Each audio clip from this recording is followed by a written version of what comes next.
श्री कृष्ण कहते हैं कि मनुष्य के जीवन में कई सारी प्रतिक्रियाएं होती हैं, जिनमें से एक अहम प्रतिक्रिया और जीवन का महत्वपूर्ण हिस्सा है आलस। आलस एक ऐसी क्रिया है जो हर मनुष्य के साथ होती है। दुनिया में शायद ही कोई ऐसा होगा जिसको आलस ना आता हो। हम ये मान सकते हैं कि जिस इंसान को आलस ना हो वह इंसान साधारण नहीं हो सकता। कई बार मजाक के रूप में हम ये कह भी देते हैं कि इस मिट्टी के बने हो।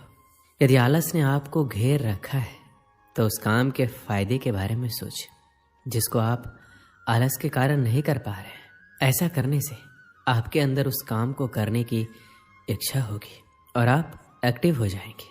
कई बार किसी बड़े काम को देखकर भी आलस आ जाता है। यदि ऐसा है तो उस काम को टुकड़ों में बांट लें। अब वही कार्य आसान हो जाएगा। पहले एक टुकड़े को पूरा करें, फिर कुछ समय बाद दूसरे को पूरा करें। जैसे जैसे काम पूरा होगा आपका आलस कम होता रहेगा। श्री कृष्ण ने भागवत गीता में कहा है, किसी भी कार्य को लगातार ना करें। ऐसा करने से आपको थकान होगी, आपको आलस घेर लेगा। काम करते हुए बीच बीच में थोड़ा आराम करते रहें। इस तरीके से आलस आपके पास नहीं आएगा और आप अपने काम को आसानी से पूरा कर लेंगे। हर व्यक्ति का एक लक्ष्य होता है। जब भी आप आलस महसूस करें तो तुरंत अपने लक्ष्य को याद करें। ऐसा करने से आप अच्छा महसूस करेंगे और आपका आलस तुरंत चला जाएगा। अगर आपका कोई लक्ष्य नहीं है तो उसे आज ही बनाएं और आलस से दूर भगाएं। यदि आप चाहते हैं कि आलस आपके पास ना आए तो एक समय में एक ही काम करें। कुछ लोग बहुत से काम एक दिन में या एक साथ करना चाहते हैं, लेकिन जब कार्यों को पूरा करने की शुरुआत करते हैं तो इतने कार्यों को देखकर आलस आ जाता है। अतः एक बार में एक ही कार्य करने की आदत डालें। किसी भी काम को टालना छोड़ दें, क्योंकि काम को टालना भी आलस कहलाता है। जो लोग काम को टालते हैं वो लोग आलसी लोग कहे जाते हैं। कार्य को टालते रहने से कार्य तो पूरा नहीं होता, बल्कि काम को टालने की आदत हो जाती है। तो कार्य को टालना बंद करो, आलस खुद ही भाग जाएगा। आप जो भी काम करें एक योजना बनाकर करें। किसी भी काम को योजना के साथ करने से आलस नहीं आता, बल्कि अच्छा लगता है, क्योंकि पता होता है कि हमें कौन सा काम कब करना है। आप अपनी योजना में उतने ही कार्यों को जगह दें जितने आप कर सकें। अस्त व्यस्त जीवन से निराशा और आलस ही आता है, लेकिन योजना के साथ काम करने से आपको पता होता है कि कौन सा काम कब और कैसे करना है। ऐसा करने से आप अपने काम को प्यार करने लगेंगे।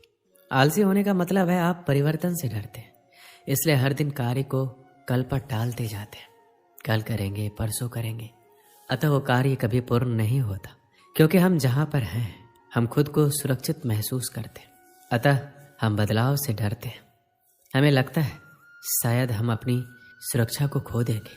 कर्म करने से इनकार करना कायरता की निशानी है। आलस्य और कायरता एक समान है। किसी भी इंसान को तब तक नहीं बदला जा सकता जब तक वो खुद बदलना ना चाहे। फिर भी आप उसको बदलना चाहते हैं तो उसे कोई बड़ी जिम्मेदारी दे सकते हैं या उसे अपने कर्तव्यों का एहसास दिलाकर शर्मिंदा कर सकते हैं। आलसी इंसान में आत्मविश्वास की कमी होती है। कोई भी इंसान तभी बदलता है जब कोई उसकी भावनाओं को चोट करता है, इसलिए आप उसकी भावनाओं पर चोट करें। आप उसकी किसी कमजोरी पर वार करके उसके दिल में चिंगारी लगा सकते हैं। जिस इंसान का कोई लक्ष्य नहीं होता वही इंसान आलसी होता है, इसलिए आप उसको कोई सपना दिखाकर उस लक्ष्य को प्राप्त करने के लिए उत्साहित करें। इसलिए सिर्फ मेहनत करना ही जरूरी नहीं है।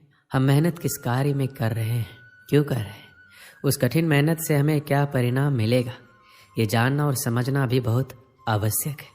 क्योंकि बिना किसी प्रारूप, रणनीति और परिणाम की सोच के बगैर किए गए कार्य हमें हमारे सपनों को पूरे नहीं होने देंगे। इसलिए कहते भी हैं, आज के समय में सिर्फ मेहनत और ईमानदारी से किए गए कार्य की सफलता आपको मिलेगी, बल्कि स्मार्ट लक्ष्य निर्धारित और योजना के साथ करके हम अपने सपनों को पूरा कर सकते हैं। क्योंकि बेशक मेहनत सफलता की गारंटी तो नहीं, पर उसको मिलने के अवसर को बढ़ा जरूर देती है। लेकिन अगर आपके सपनों में उनको पूरा करने की जोश और जुनून सवार है तो सच मानिए आपको आपके सपनों को पूरा करने से दुनिया की कोई ताकत नहीं रोक सकती, बशर्ते वह सपना आपकी मेहनत, लगन और प्लानिंग के साथ किया गया हो। क्योंकि मेरा मानना है सपने जिंदगी में चाहे जितने देखो, हकीकत में वही पूरे होते हैं जो सपने हमारे जिद्दी होते हैं। बचपन से ही हमारे माँ बाप हमें मेहनत के लिए कहते हैं, चाहे वो पढ़ाई हो या नौकरी, सब मेहनत की ही बात करते हैं। हमारे माता पिता मानते हैं कि आप जितनी मेहनत करोगे आपको उतनी ही सफलता मिलेगी। लेकिन दुनिया में अब तक कोई ऐसा शख्स नहीं हुआ जो सिर्फ मेहनत करके आगे बढ़ा हो। अगर मेहनत से सफलता मिलती तो आज मजदूरी करने वाले सबसे ज़्यादा सफल होते। ये बहुत ही अच्छा और उचित सवाल है कि मेहनत तो हम बहुत करते हैं, लेकिन हमें मन मुताबिक सफलता हासिल नहीं होता। क्योंकि अगर मेहनत की बात करें तो सिर्फ मेहनत करने से सफलता नहीं मिलती और ना ही सपने पूरे होते। अगर ऐसा संभव होता तो आज के समय में एक मजदूर सबसे ज़्यादा सफल और पैसे वाला इंसान होता। क्योंकि सबसे ज़्यादा मेहनत तो असल में वही करता है। वही दूसरी तरफ वो लोग होते हैं जिन्हें हम आलसी बोलते हैं, बल्कि ऐसा कतई नहीं है। वह किसी काम को करना नहीं चाहते, बल्कि वह हर काम को शॉर्टकट तरीके से करना पसंद करते हैं। आप जब उनको देखेंगे तो सोचेंगे कि यह खाली ही बैठा रहता है, लेकिन असल में हर काम वो जल्दी कर लेता है और फिर खाली होकर बैठ जाता है और खाली समय में नई नई जानकारी हासिल करता है। इंसान और मशीन में इतना ही फर्क है कि इंसान सोच सकता है और हर चीज़ का रास्ता निकाल सकता है। आपने एक कहावत सुनी होगी जिसमें दो लकड़हारे पेड़ काटते हैं, एक समय लगाकर कुल्हाड़ी को धार कर देता है और वही दूसरा पेड़ काटने पर ध्यान देता है, जिस कारण वह ज़्यादा मेहनत करने के बावजूद कम पेड़ काट पाता है और बिल्कुल आराम नहीं कर पाता। इंसान को हर काम सोच समझ कर करना चाहिए, क्योंकि मेहनत तो गधे भी करते हैं। तो आज ही से हर काम को नए तरीके से करने की कोशिश करो, क्योंकि सिर्फ मेहनत से सफलता नहीं मिलती। एक समय की बात है, एक गांव में एक छोटा सा गुरुकुल था। वहाँ सभी शिष्य गुरुजी के मार्गदर्शन में पढ़ा करते थे, लेकिन उन सभी बच्चों में एक विद्यार्थी बहुत ही आलसी प्रवृत्ति का था, क्योंकि वो हर बार आज के काम को कल पर और कल के काम को परसों पर टाल देता था। गुरुजी उसकी इस गंदी आदत से बेहद परेशान थे। इस कारण गुरुजी ने काफ़ी सोच विचार कर उसे कैसे समझाया जाए इसके लिए एक रणनीति बनाई। अगले दिन गुरुजी ने उससे कहा, मैं तुम्हें ये काला पत्थर देने जा रहा हूँ। इसे तुम किसी भी लोहे की चीज़ पर घिसोगे तो वो सोने की बन जाएगी, लेकिन तुम्हारे पास कल सूर्यास्त तक का ही समय है। सूर्यास्त के बाद ये पत्थर काम करना बंद कर देगा और मैं तुमसे ये पत्थर वापस ले लूँगा। इतना कहकर गुरुजी वहाँ से चले जाते।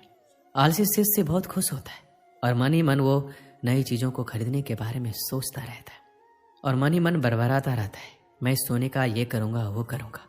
आलसी शिष्य बहुत सारे ख्वाब तो बुन लिए थे, लेकिन उन्हें पूरा करने के लिए प्रयास नहीं कर रहा था।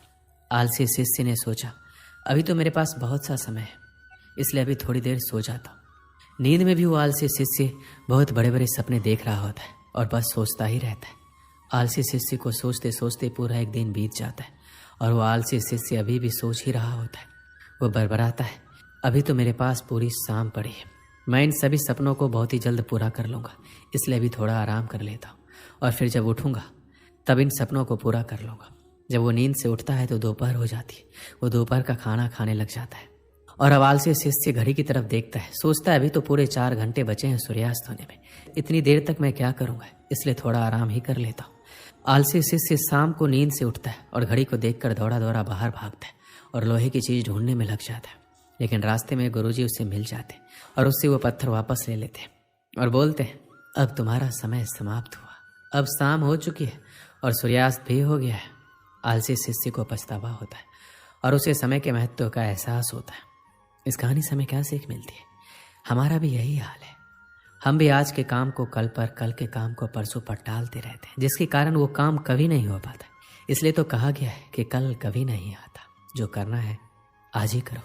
हमें काम को कल पर नहीं टालना चाहिए। जितने भी सफल लोग इस धरती पर हुए हैं उन्होंने समय का सदुपयोग किया है, इसलिए वो सफल हुए हैं। अगर हमें भी सफल बनना है तो हमें आज में ही जीना होगा।